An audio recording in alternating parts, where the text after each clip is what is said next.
છોટાઉદેપુરની સરકારી કચેરીઓના કમ્પાઉન્ડ વોલની તકેદારી રાખવામાં આવતી નથી. વેગવંતા વિકાસની વાતો વચ્ચે અકસ્માતની જોવાતી રાહ. પીપળાના વૃક્ષની દિવાલ પડી જવાની તૈયારીઓમાં હોય, પરંતુ તેના માટે કાળજી રાખવામાં આવતી નથી. જ્યારે અધિકારીઓ એસી ચેમ્બરમાં બેસીને વિકાસ કરી રહ્યા છે.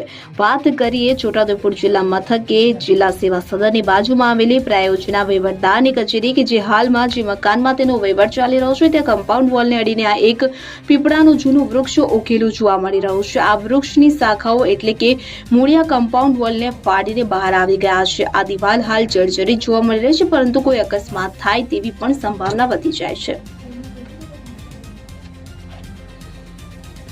ઉલ્લેખનીય છે કે પ્રાયોજના વહીવટદાર કચેરીનો વહીવટ હાલ જે મકાનમાં ચાલતો હોય ત્યાં કમ્પાઉન્ડ વોલ પાસે ઉકેલું પીપળાનું વૃક્ષ કે જેની શાખાઓ દિવાલ ફાડીને બહાર આવી ગઈ છે. જ્યારે આ દિવાલ જર્જરિત થઈ ગઈ છે અને કોઈ પણ સમય પડી જાય તેવી શક્યતાઓ જણાઈ રહી છે. સદર કચેરી નામદાર કોર્ટ તથા અન્ય કચેરી તરફ જવાના મુખ્ય રસ્તે આવેલી હોય. સદર માર્ગ ઉપર ટ્રાફિકની અવરજવર નિરંતર રહેતી હોય કે જો આ દિવાલ પડે કોઈ અકસ્માત સર્જાય તો જવાબદાર કોણ તેવો ગંભીર પ્રશ્ન પ્રજામાં ચર્ચાઈ રહ્યો છે. જ્યારે આ જર્જરિત અને જોખમી દિવાલને ઉતારીને નવી બનાવવામાં આવે એવી પ્રજાની માંગ ઉઠી છે.